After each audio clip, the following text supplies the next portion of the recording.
this is D15-519-168. Just state your name, Ms. Tyra. You can sit. Danielle Tyra. All right, good. Mr. Vanburen is representing himself since the Mr. Root withdrew back in August, and you filed a motion and a request for expedited hearing, but I didn't see how the motion was served on Mr. Vanburen. How did you deliver it to him? I served it to Mr. Root. Why? Jason told me that don't send him nothing, to send everything to his attorney.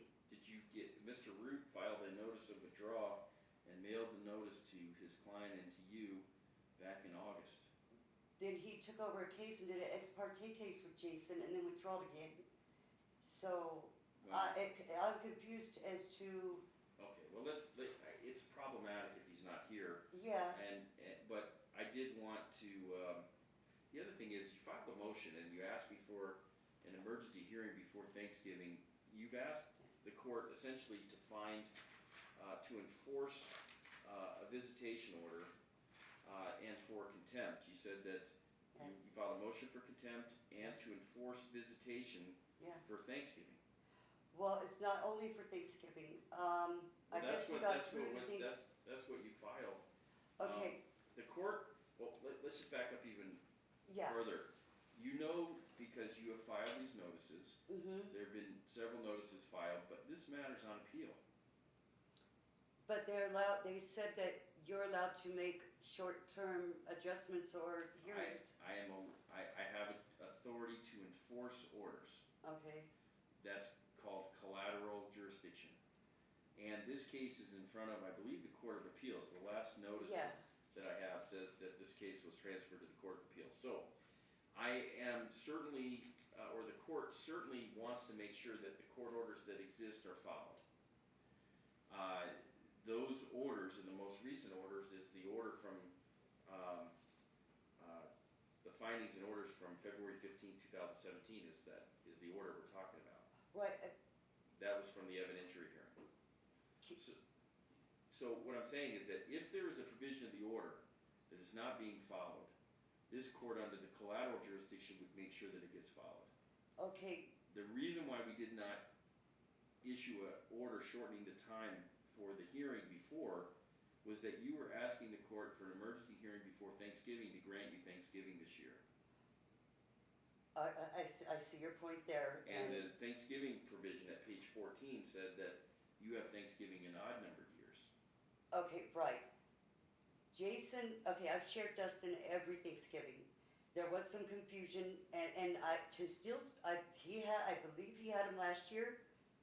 And when I had to beg his mom because I've always shared Dustin, he brought Dustin to me for like the last day of the week that he was going to be out here. But this is a situation where the confusion is coming in. What am I supposed to do with new situations that have arose, as in Jason punching a table, telling Dustin it should be his face? My son's hitting things now. He's hitting his controller. His anger's, it's all bad. And I can't bring this up to the Supreme or to the appeals court because this is a new situation, right? Well, look, the appeals process, I don't have to tell you this, unfortunately can be slow, okay? What you need is the appeals process to be resolved.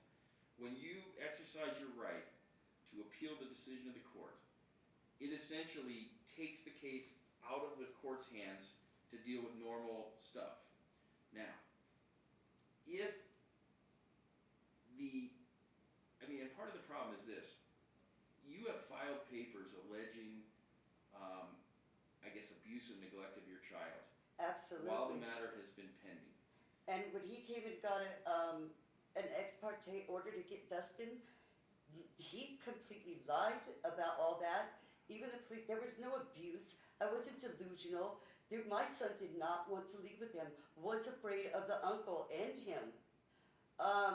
It was my son. My son is almost as tall as me. And I told the police, I said, what do you guys want me to do? He does not want to go. You want me to drag him out, kicking his scream? He's almost my size. He's 10 years old. Okay? I'm kind of in a spot there. And I've been backing my son, in that situation. For For 2 weeks he spent with his head under a blanket watching YouTube when he came to me the first 7 weeks of summer visit. But my whole point is he brought this, he completely lied. He showed you one paper of what we've spoken about. He says that I came out and yelled. No. He came pounding on my door repeatedly, scared the living crap out of my son, and I gave you all the text messages so you could read it and see for yourself. He completely misled and lied to get this. My son, at the end, was forced out. CPS did show up. They said he had to go because there was a court order and that I was going to go to jail the next day if my son didn't go with him. My son was forced out by the police. Well, the court is going to enforce the orders. Right. And I'm sure that, look, I'm trying very carefully to express that while I respect your position that the court erred in its decision, or you don't agree with the court's decision, the court still has to enforce the orders and expects you to follow the orders. Correct, I understand. And there have been a bunch of different things that have happened since the appeals were filed where Child Protective Services or the police have interacted with you and the child and with Dad. Only with Jason calling him on me, pretty much. Well, I understand, but none of those interactions have resulted in a conclusion that Dad is abusing or neglecting the child. Right.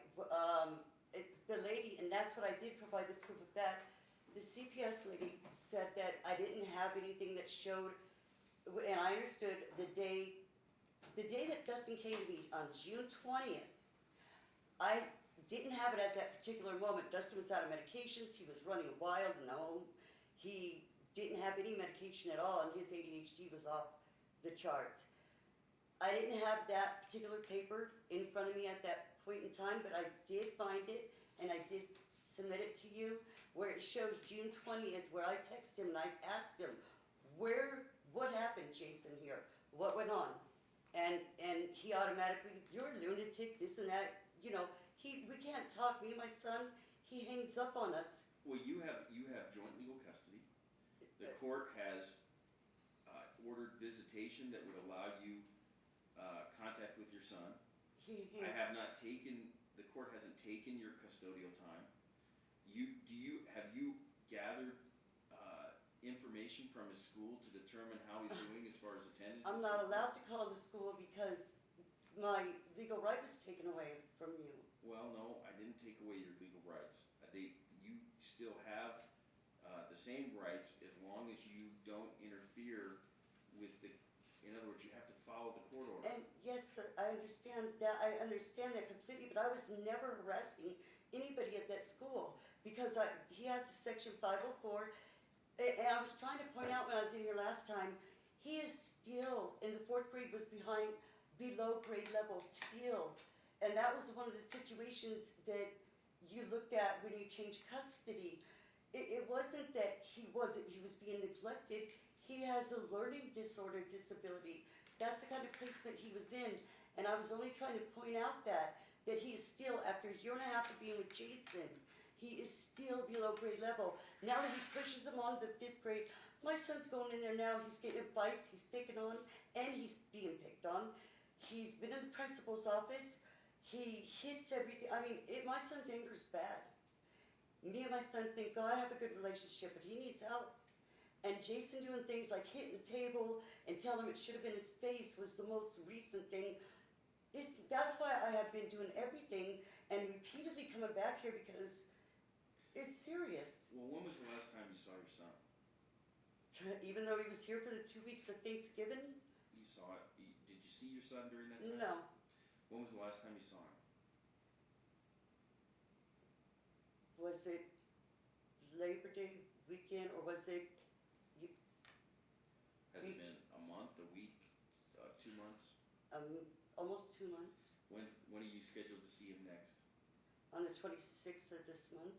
Okay, and you're supposed to have him from the 26th until the first week in January? He doesn't go back to school until the 9th, so probably the 8th. Okay. And Jason, in spring break, I've only got 1 week, and I could, send out the proof of that. He has given me 1 week each spring break. All right. Well, I, this is for the record anyway for today. I do have concerns that you filed your motion and you mailed it to counsel who had withdrawn. So there's no real showing of service on Mr. Vanburen, and Mr. Vanburen is not here.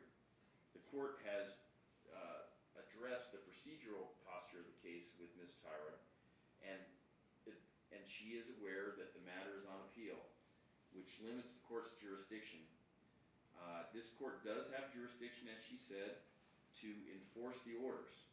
But in reviewing the order and looking at this primary request for relief, the court determined that there was no violation of the order, and that what she's really asking for the court to do is to consider reopening the custody issues based on what's happened since the last order. This court will enforce the rightful visitation from the most recent custodial order, but the court does not certify, which I'm required to tell the appellate court whether the court is certifying or not certifying a remand or a reopening of the custody issue. That appeal process needs to play out. And the court is not certifying that it would ask for a remand of the case for the purpose of reopening the issue of custody. The court will enforce your rights related to the order that's pending. The most recent custodial order will be enforced. So I've explained to you why the court did not grant an expedited hearing for your motion, and explained why we're not going to relitigate the issue of custody now. And my hope is that the appeal process will get resolved as soon as possible. Okay, what am I supposed to do with these I mean, when it comes to abuse, what am I supposed to do with any new situation? Even though I have challenged you or talked to you about being accountable for your calling Child Protective Services or other folks, I have not said ever. Basically, what the court has told you is, I'm preserving your rights, but you are accountable for the decisions that you make and the actions you take. And if you make allegations that are not supported, then the court can take that into consideration as to whether or not it affects your rights. So I don't want you to say, look, the judge said I can't make reports if I think my child is being abused or neglected. Right. I'm saying that if you make those reports, they better be substantiated. And I've ordered the Division of Family Services records. I got a file that's this thick that was provided that you have seen. The court, has made an order to have those produced, and your concerns have not been substantiated by the child welfare agencies. Okay, but there is in California, Orange County, the custodian of records, and I could provide it again, the lady's phone number, that the caseworker, that she told me when this first went on, where the dad swung him by the arm and smacked him on the bed by his wrist. He swung him in a circle and it popped his neck. That was when my son, the first time this whole mess started. She told me that she put it in with the custodian of records that my son verified. Yes, this is what he's done. Yes, this is what's happening. But she couldn't do nothing about it because of their laws and their standards. It was after 30 days. My son couldn't say how long the time frame was, but we know it was past 30 days. And when she seen him, there was no bruise on him at that point. Because this is after, because I can't talk to Dustin when he's with Jason. Dustin is not allowed to bone. Dustin is not allowed to talk to me. He is just not allowed. And Jason it's really ugly. So she said she did put that report in the custodian of records in Orange County, because I told her, I said, well, because when I go to court, being that he verbally verified it, and after being away from me for a matter of like 2 weeks before they got to him, too much time has passed. But she said for the courts out here in the situation, that she would document it, and she put it in her report that my son did verify that what I said was true, but they could not remove him out of the home. Now, I don't, which of course I wouldn't want Dustin removed out of the home and taken to a stranger's home. I mean, but I'm over here panicked. The guy is very abusive. The uncle is a habitual drug felon, DUI. And Jason has moved and not even reported it to me. He's not stable. My son is staying with the uncle. The uncle's not good for him. It's not. He did 16 years. The last time was in 2015. He was released for his third DUI. This is the one. There's a lot of problems. I wouldn't be constantly making an issue of it and coming back here, knowing. I mean, that's why I'm repeatedly here, because it is serious. And the CPS worker was told my son was 8 years old. He's 10. So,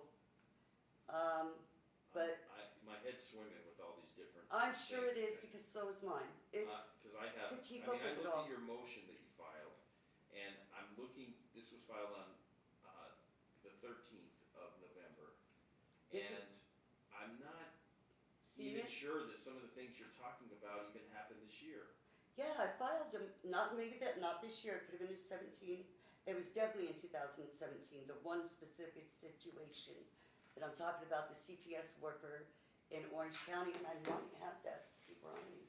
Well, like things like where Jason lives. I have no clue. Dustin lives with his father, doesn't he? I don't get to talk to Dustin. Well, I know, Dustin is left here in Vegas with the grandmother while Jason stays in California. He's not allowed to see me or call me. Well, I don't. Look, if Dustin somehow wasn't living with his father, that would be a change in circumstance. That might be a basis for the court to. They say. But he's going to school and living with his father according to him. Okay. That's according. Right. He stays the night at his uncle's house. I know this because Dustin, he took the uncle's phone. That's another thing. He hit the uncle, my son. That's not the same thing. Staying with grandma or the uncle. The grandma lives out here in Vegas, though. He could be in California and leave Dustin here, and I'm not allowed to see my son. She don't have a legal right. I wouldn't necessarily disagree with you. It depends on the circumstances. Okay? Right. Understood. Which I don't want to. I've never tried to. I've always shared my son with the grandmother and Jason. And this has been turned around to where it says no, that I'm not. I'm causing problem. It's not been like that. All right. I can't. If Mr. Mr. Van I Buren's not here, understand. I've already probably interacted, we're on the record, but I'm trying to explain because I do realize that when you get to the point where you feel like something has to be done, you file, and that includes notice of appeals and pleadings and everything. And I don't want you to think that the court doesn't read the paperwork or doesn't care about the paperwork, but there are legal standards that are required to be met, and the court has to conclude that the appeal process, that this is not an exception to the appeal process, and that the court is denying the motion on both jurisdictional grounds and on the merits, and that hopefully that appeal process will get resolved sooner rather than later. Okay. Right. So we're not going to reopen the matter today. The court has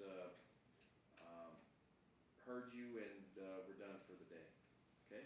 All right. That's all for